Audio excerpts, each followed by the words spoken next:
Hey, you. Bravo's now in Canada. I just got chills. If you know Bravo, I love that. You love that? you know Vanderpump Rules, Why does it have to get so complicated? Summer House, Don't activate me because you've not seen me activated. Below Deck, I'm not your friend, I'm your captain. Top Chef, Hi, Chef. and Housewives. Definitely Housewives. I'm not gonna lie, I'm looking forward to this. Bravo, now available. It's insane. Subscribe now with your TV service provider. Fall in Canada has never been hotter. Frequency Podcast Network. Stories that matter, podcasts that resonate. Every economist on edge. High living costs. The real estate market is showing An erosion. Canada's economic struggles. Value of the loonie against the greenback. And rising unemployment. Canada's economy is sliding dramatically. I'm Jordan Heath Rawlings. This is Today in This Economy, where we keep you informed on what the latest economic news means for you. Navigating this economy has never been more confusing or frustrating, and we're here to help with that. I am here with the senior business editor of 680 News, Mike Eppel. And Mike, I understand we have some good breaking business news for once. Yes, it is positive. The inflation rate has hit 2%. Why? Fanfare. Fanfare. We should have some sounds with, confetti and everything blowing up here, because this is something people have been waiting for a while. So my first question is, what is important about 2%? It's what the Bank of Canada wants to see, first of all. Secondly, it means that for consumers, prices are finally not necessarily coming down, but they're not going up as fast as they did. It's at a manageable level. Inflation has actually been cooling 8 months in a row. So for much of the year, I mean, a year ago, we were still up around 5%. And at the peak, it was over 8%. So 2% we can live with. What was going on last month? Gas prices were a big contributing factor. And you may have noticed that gas prices have continued to fall into September. So that's positive if you're filling up the gas tank. Food prices are not going up anywhere near what they did at the worst times of inflation.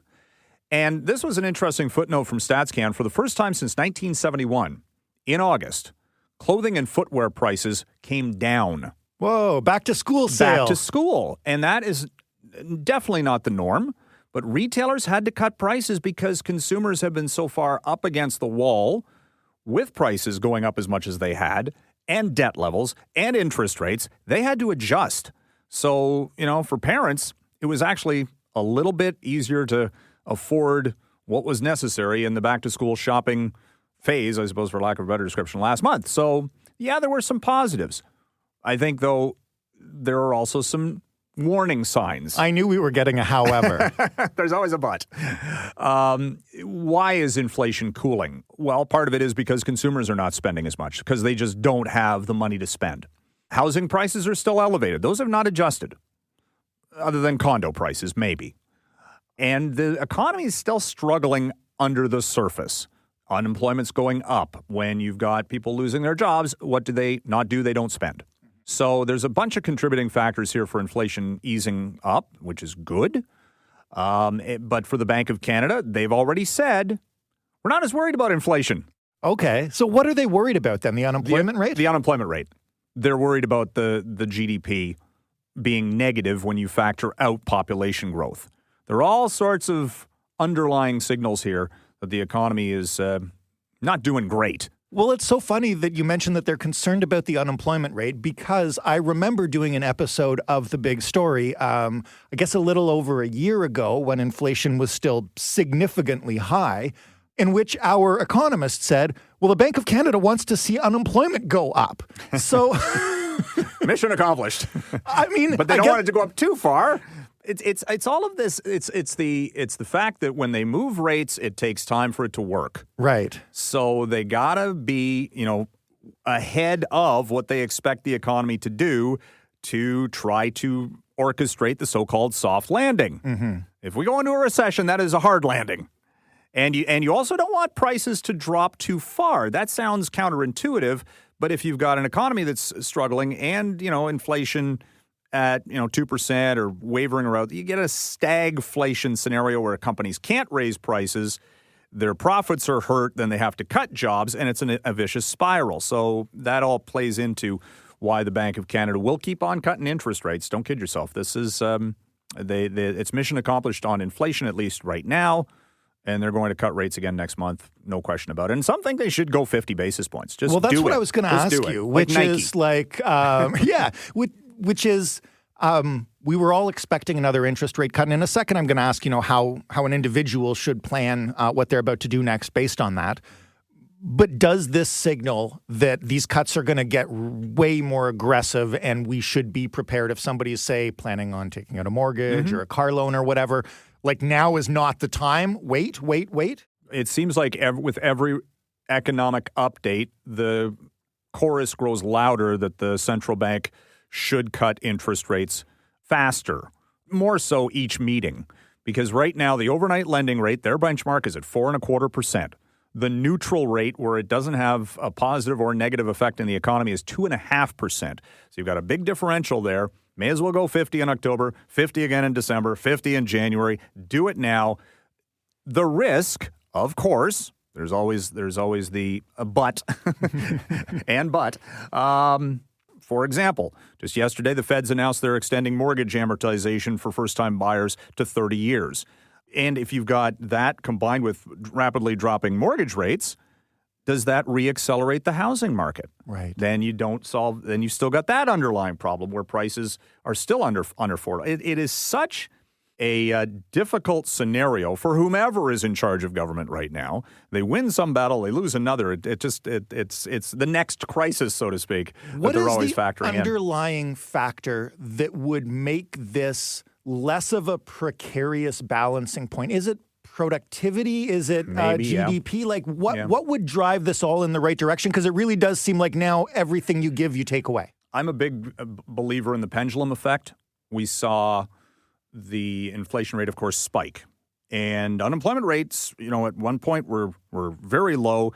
People were, quiet quitting and doing all these things. And all of a sudden, we're seeing this swing back where all of a sudden price pressures are easing, and we got another problem. So there is no simple solution to a short-term fix. Mm-hmm. It's going to take, what did it take for things to kind of go haywire? It took about a year to a year and a half for inflation to really start picking up. It's going to take that amount of time for that aspect to, work itself through.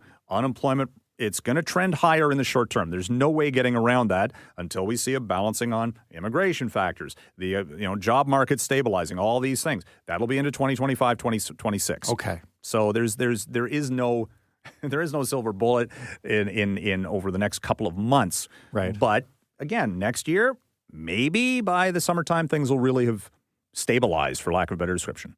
So speak to people now who are seeing this news, and obviously we've heard a lot about the 2%, as we mentioned, as a target. It's been a long 3 years going all the way up and then all the way down. If you're somebody looking at this economy with rising unemployment, with interest rates about to come down, is now a good time to be saving your money, or is now a good time, a lot of people probably haven't bought significant stuff in a while. Like, how do you navigate this for yourself? I think there's a lot of forced saving going on right now. Yeah. If people are losing jobs, they're not spending money. At the same time, I think it was a wake-up call to a lot of home owners who have big mortgage debt or credit card debt, because prior to all of this was borrow money. Rates are never going up. Right. You're, just help out the economy wherever you can by spending. Fool me once, that kind of thing. And now we're on the flip side of that, where you've got credit card debt levels very high, delinquencies rising. People are going, well, thank goodness my mortgage HELOC is coming down.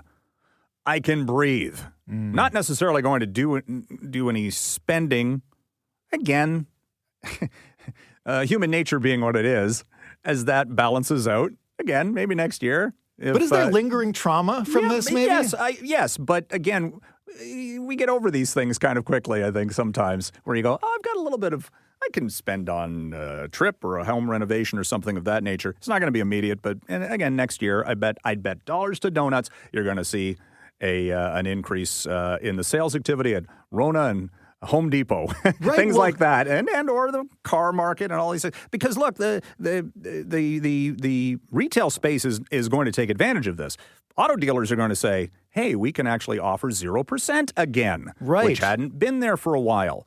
So yeah, you're going to see people take advantage of this again, and I guess there's start people spending. who went into the pandemic maybe expecting to spend or with money and couldn't because the whole world shut down. And then by the time the world was opening up again, inflation was still rising. So you've got not only this year and a half, 2 years cycle of inflation, but you've got the 2 years before that during which there was no point in splurging on a trip. Again, the pendulum. Yeah, and the forced savings, some of that's already worked through, I think, because people just had to cover their monthly bills, so they don't have as much money in the bank necessarily. And again, that is a sweeping comparison of all wage levels in the Canadian economy. Everybody's, to some extent going to be different. But yeah, I think we've kind of gone through a little trauma. Mm-hmm. A lot of consumers have gone through, the staying awake at night worrying about the bills. And that you're right. It might linger a little bit longer. Last question then, as somebody who covers this news day to day, you mentioned interest rate cuts are coming for sure. What else are you watching for in the next couple of months that'll give you an indication of how fast we're bouncing back or not? Well, unemployment is the key factor, and even that's a lagging indicator. But it's 6.6% now. It's just expected. Does it touch 7? Which would be a highest level since 2017 or thereabouts. I mean, these are not good signs. So yeah, I think we've actually got some economic pain to go through in the short term. And again, it's these wild swings, and we're not immune. Every economy's gone through this, and you're just trying to kind of find this equilibrium and balance it out so it doesn't crash. So we'll see if it happens. See if it works. Let's hope. Here's to a soft landing, yes. Mike. Thank you so much for this as always. Thank you. Hey, you. Bravo's now in Canada. I just got chills. If you know Bravo, I love that. You love that? you know Vanderpump Rules, Why does it have to get so complicated? Summer House, Don't activate me because you've not seen me activated. Below Deck, I'm not your friend. I'm your captain. Top Chef, and Housewives. Definitely Housewives. I'm not gonna lie, I'm looking forward to this. Bravo, now available. It's insane. Subscribe now with your TV service provider. Fall in Canada has never been hotter.